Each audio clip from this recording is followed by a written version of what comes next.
Is Alibaba, ticker symbol BABA, a good stock to buy now? In today's video, we're performing a fundamental analysis of Alibaba using Warren Buffett's investing framework. We'll look at 6 key financial metrics before we figure out 3 different fair values to understand what Alibaba is worth in today's stock market. Plus, I'll share a special bonus safety metric that could be the deciding factor when adding Alibaba stock to your portfolio.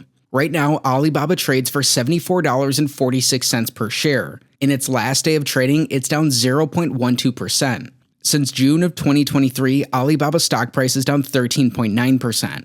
This underperforms the S&P 500, which is up more than 20% at the same time. In the last 5 years, Alibaba has been cut by more than half from their all-time highs. They're down 55% since 2019. Since their IPO in 2015, Alibaba's stock price is negative. They're down 14.5% in this time. Thankfully, that's not all for shareholders. Just recently, Alibaba started paying a 1.31% dividend yield.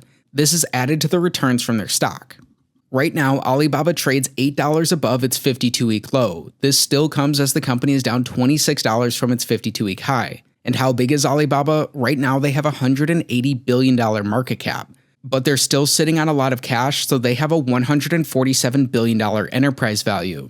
Right now, Alibaba is owned by 10 super investors, and it's the biggest position from David Tepper and the third biggest position from Michael Burry. The late great Charlie Munger put this on the radar for most value investors after he invested through the Daily Journal Corporation and his personal portfolio. He likely tax loss harvested at the start of 2022, and since his death at the end of 2023, Daily Journal has been selling its shares of Alibaba, perhaps at a steep discount. Getting started with metric number 1, we want their average return on capital to be greater than 14%. Return on capital simply measures how much profit a company makes for every dollar invested into it. The average business earns 7%, so we can build in margin of safety by looking for higher quality businesses. In the last 5 years, Alibaba has earned about average returns. These were at around 9% in 2020 and dropped to 7.3% in 2022. From there, they have been climbing, and in their last year, they're coming in at 10%. Still, when we average them out while they're increasing, Alibaba earns 8.5% returns on capital. That's just slightly better than average, meaning this is an X on metric number 1. It falls short of what we're looking for. Alibaba is the world's largest online and mobile commerce company as measured by gross merchandise volume. It operates China's online marketplaces, including Taobao, which is consumer to consumer, and Tmall, which is business to consumer. The China Commerce Retail Division is the most valuable. It's the most cash-flowing business at Alibaba. Additional sales include China Commerce Wholesale, International Commerce Retail and Wholesale, local consumer services, cloud computing, digital media, and entertainment platforms.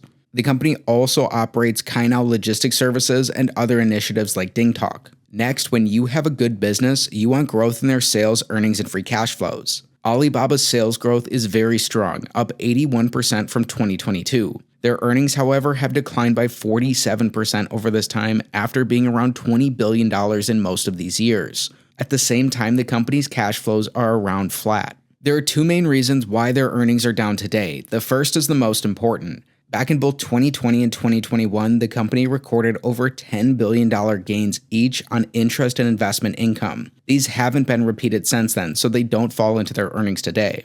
If those were backed out from their earnings, they're still just very slightly down, but they're pretty much flat. Another big impact comes from the company's gross margins, which are down 8% overall in this time, but nearly fell by 10%. This is as the company's facing increased pressure from companies like Pinduoduo and JD. So when we consider those factors, even though Alibaba's sales are up, their earnings and free cash flows are slightly down. This is an X on metric number 2.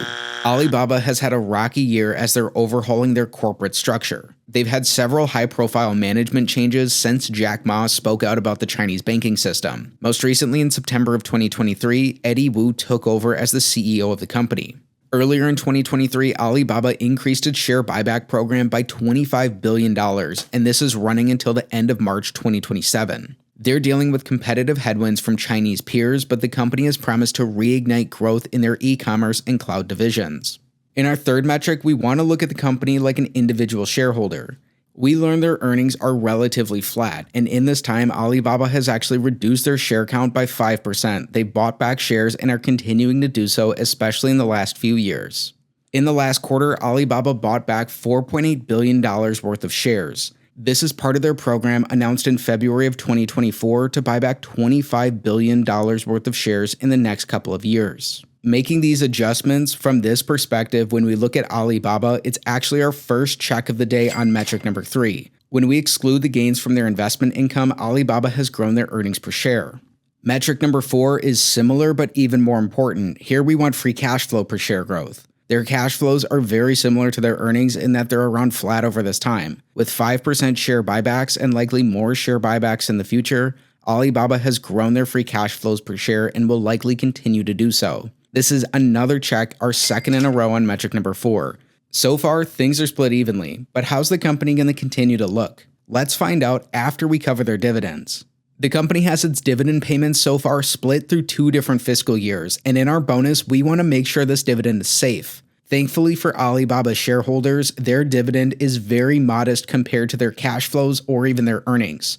The company's only paid out $1 per share worth of dividends and has over $8 of cash flow today. They easily support this, which is exactly what we want to see, meaning it's a check on our dividend bonus. Now let's look at Alibaba's balance sheet. Great companies can earn high returns and grow without using a lot of debt. Alibaba is no different. In all 5 years over this time, they've had a net cash position. This means after paying off their debts, they're left over with nearly $50 billion of cash today. At the same time, Alibaba's brought in a ton of free cash flow in each of these years as well. Even during their regulatory crackdowns, the company still produced $14 billion of free cash flow in their fiscal 2022. Today, their cash flows sit close to $20 billion in their last 12 months. In their last 5 years, they brought in $109 billion alone. That's insane, especially compared to their market cap, which we'll look at as we give the company a fair value. That's coming in just a little bit, but for now, it's a massive check on metric number 5. Before we get there, we need to cover our safety bonus. Warren Buffett's teacher and the father of value investing, Ben Graham, wanted to see a current ratio greater than 1.5 times. This is a key measure of short-term liquidity for how a company's current total assets can pay its total current liabilities, aka how can it pay its bills in a hurry. It's another great sign to see here for Alibaba shareholders because their current ratio has been above this mark in each of the last 5 years. Today, it sits at a healthy 1.79 times. It's exactly what we want to see, and it's another check on our bonus. After starting rough, the company has picked things up. Now, how much is Alibaba potentially worth? The big metric of them all, metric number 6, is also today's first valuation.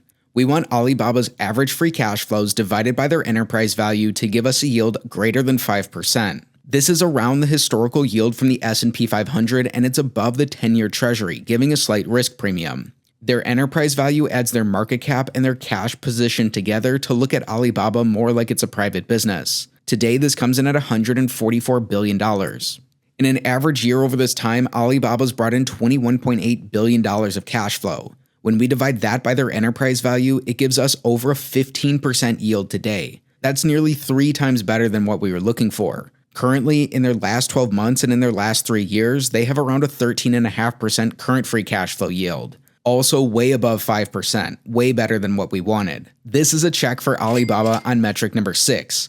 Don't just run out and go buy the business though, watch our next 2 valuations before you stage for their final fair value at the end of the video.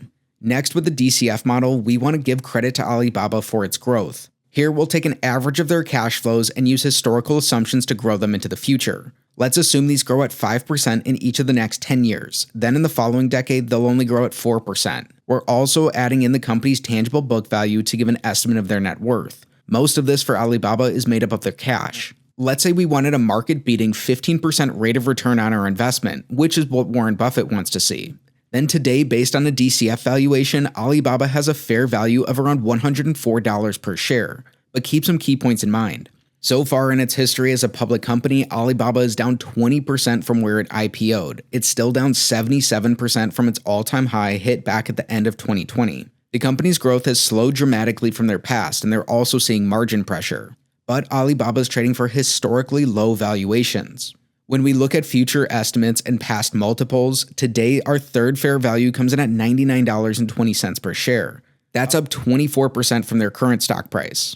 Now, Buffett likes the numbers, but it's the qualities of a business that are his true love. Let's learn what these are for Alibaba through a long and a short thesis. Number 1, Alibaba has been able to maintain or even increase its gross merchandise volume share in China's e-commerce space. This demonstrates its ability to execute its turnaround strategy. Number 1, Alibaba successfully increased key metrics such as customer retention, purchase frequency, and average order volume. This has driven gross merchandise volume growth to outperform the growth of China's online retail sales of physical goods. Number 3, Alibaba delivers better than expected margins despite competition and reinvestment. Yet it's not all positives for the business. Let's look at a short thesis as well. Number 1, Alibaba's gross merchandise volume share in China has decreased faster than expected, as competitors such as Douyin and Pinduoduo successfully entered the search-based e-commerce space. Number 2, expansion into the non-physical goods marketplace businesses and other regions has led to lower than expected margins, and the timing of profitability has been delayed. And number 3, Alibaba has so far delivered slower than expected earnings growth in its globalization, public cloud, and AI efforts. Now let's put everything together for Alibaba.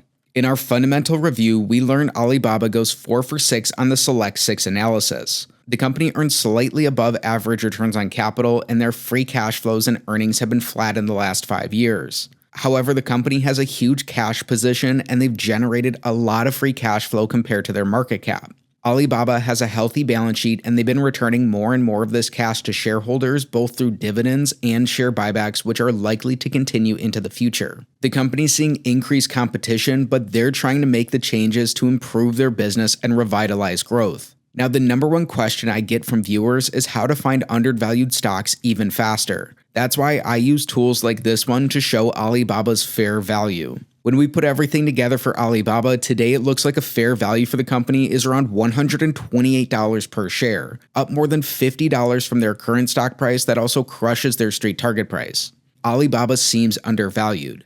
To find more undervalued stocks, sign up for our investing tools and get exclusive bonus coverage of 91 stocks and counting.